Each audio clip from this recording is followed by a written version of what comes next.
பிசியில் மேக்ஸ் சம்மந்தமான வீடியோஸாக பார்த்துட்ருக்கோம். இது வந்து குரூப் 4ல் 2025 கேட்ட கொஷின். சுருக்குக 4 power minus 1 plus 4 power minus 2 plus 4 power minus 3 whole bracket of 0 into 4 power minus 1 plus 4 power minus 2 plus 4 power minus 3 whole bracket of 1 அப்படின்னு கொடுத்துருக்காங்க. ஓகேவா? நம்மளுக்கு நார்மலாகவே இ பவர் 0ோட வேல்யூ என்ன? 1. இப்போ இது ஈன்னு எடுத்துக்கிறோம். இதோட பவரில் என்ன இருக்குது? 0 இருக்குது. இப்போ இதோட வேல்யூ என்னவாயிடும்?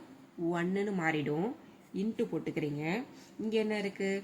4 இன்வர்ஸ் 1ன்னு சொல்லுவோமா? 4 இன்வர்ஸ் 1 இது எப்படி எழுதலாம் அப்படின்னா 1/4ன்னு எழுதலாமா? ப்ராக்கெட்டை போட்டுக்கிறீங்க. நெக்ஸ்ட் என்ன இருக்குது? ப்ளஸ். அடுத்தது 4 மைனஸ் 2ன்னு இருக்குது. அப்போ 4 பை ஸ்கொயர்டு.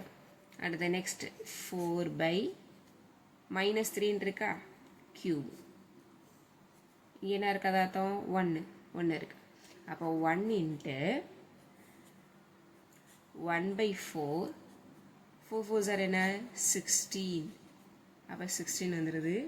அடுத்தது 4 4s are 16. 16 4s are 64 அப்படின்னு வந்துடுது. 64.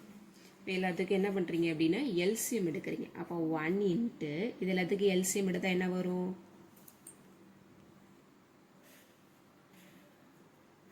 எல்சிஎம் எடுத்தால் 64. இங்கே 4 இருக்குது.